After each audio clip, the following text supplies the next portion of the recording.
All right, so we're back with the part 2 of the team building guide. So once again, if this is not pertinent information, if you don't need this information, thank you for clicking on the video. I hope to catch you in another one because obviously you don't need it. Otherwise, you're just here for my opinions or other ideas. So in this video, I'm going to talk a little bit less on, leader skills and stuff like that and choosing based on links. I'm going to talk a little bit about more, now that you kind of know about that, a little bit more about formulating your team and the strategy for what you're going to do with the team based on passive skills. I'm going to focus a lot more on passive skills and how that in conjunction with links basically is the foundation for your team. So to do that, we're going to focus on mono intelligence. Now, once again, we're using this for global because I can show you guys a little bit more. So let's go ahead and knock off the other teams here. And keep in mind, because people are asking me, hey, what about specific for events?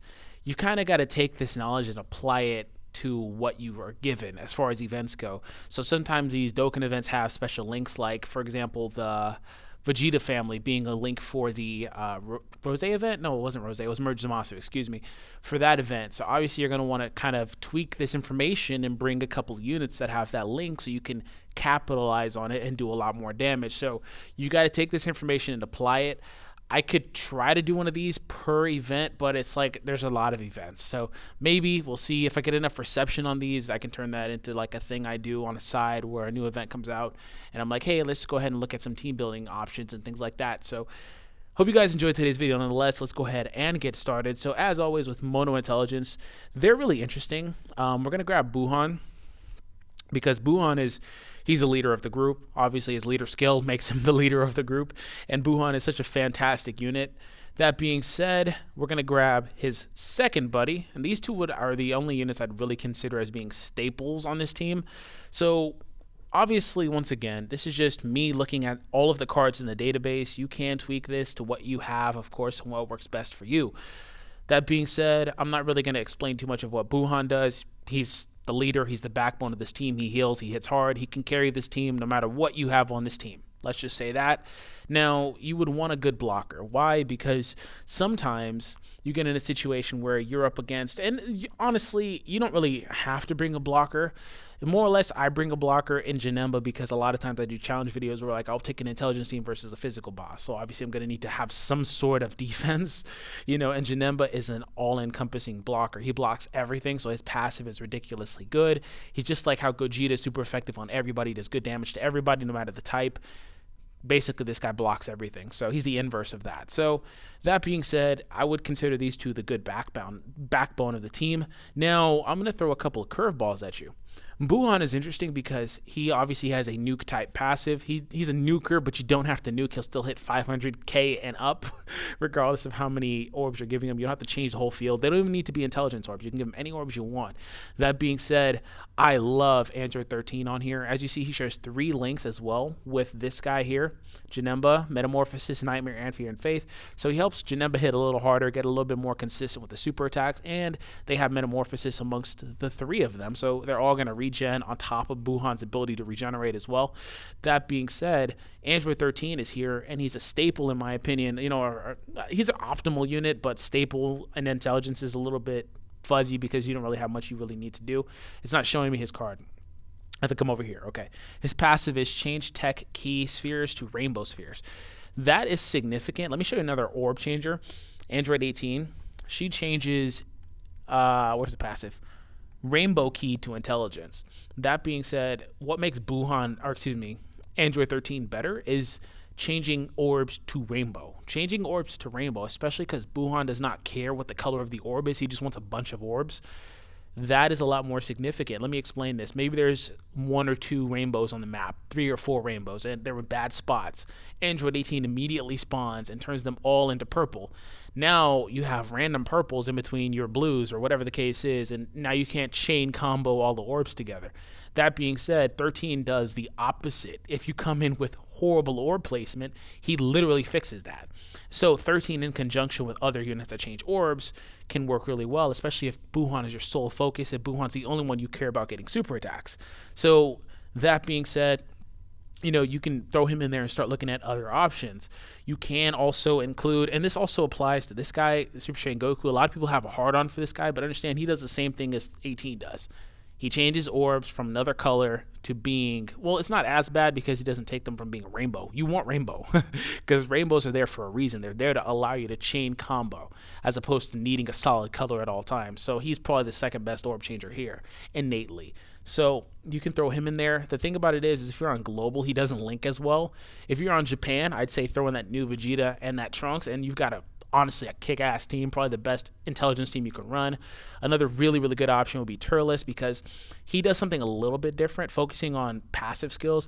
Turles doesn't, in replacement for the Goku, of course, Turles doesn't supply key orbs, but he does make sure that everybody gets super attacks via his passive. He does also give them all 20% more attack via his passive. He also as well gives them the ability to, he gives the team a stunner that actually stuns for 50%, while the Goku does 10 or 20%, I think. So he's a lot better in that regard. So it comes down to what you want. He's more of a supporting unit. Goku is a supreme unit as well. Turles also is farmable. So when you look at the team I have established here, because I prefer Turles just in my opinion, I've established a team that does a couple of things. We have orb changing in 13, which allows Buhan and your friend Buhan that you'll take consistent super attacks. He also has metamorphosis, so between the three of them, I have a lot of regenerational power. And so that being said, I have another unit here in Buhan who blocks everything, in Janemba that blocks everything.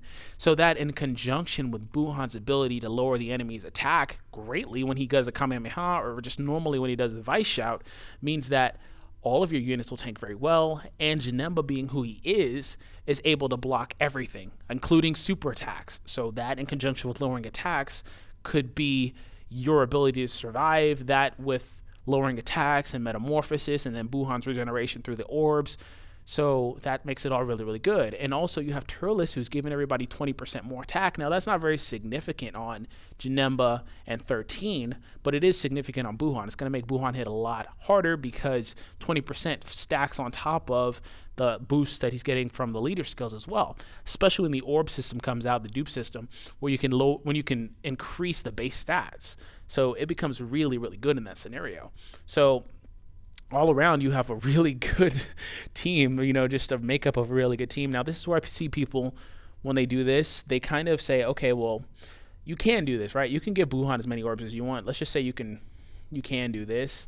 I wouldn't do this, but you can do that and just say, okay, I've got a whole bunch of orb changers.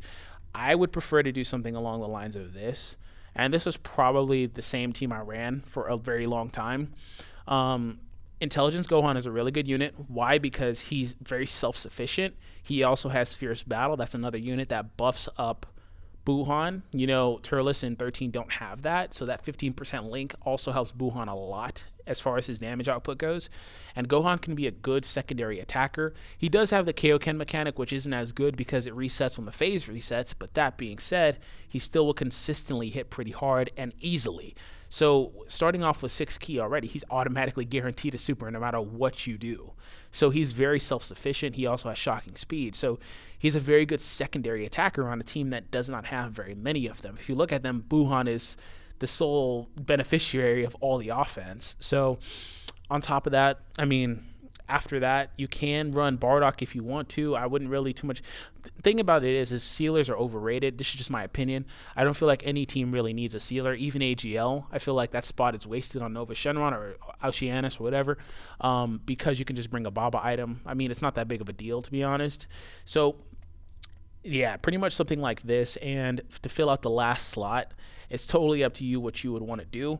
But you can go ahead and grab another hitter in the Intelligence Super Saiyan God Goku, who actually can tank relatively well due to his defense increase. That defense increase, in conjunction with Buhan's ability to lower the enemy's attack, could make that guy a good, secondary tank to Janemba as far as normal attacks go, because obviously they're not going to tank super attacks with that defense stat, like I've explained several times before.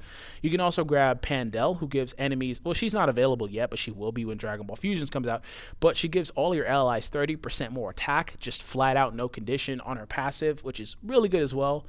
You can grab Demigra, who stuns. You have a lot of options here. So something like that, and I'd probably round out with just Intelligence God Goku, just in my opinion. Fits really well with the team, does have shocking speed, or you can grab another unit that does have, Fierce Battle, like I was saying, just to help out Buhan. Or you can even grab Metokura. He does have cooler, excuse me, does have, well, I'm not wrong, but you know what I mean. He does have the passive 25% up for all allies. It just comes down to what you want. So I'm going to go ahead and wrap up here pretty soon. Let me show you guys the team I was talking about on Japan. I'm pretty sure Vegeta's in here. Yeah, he is.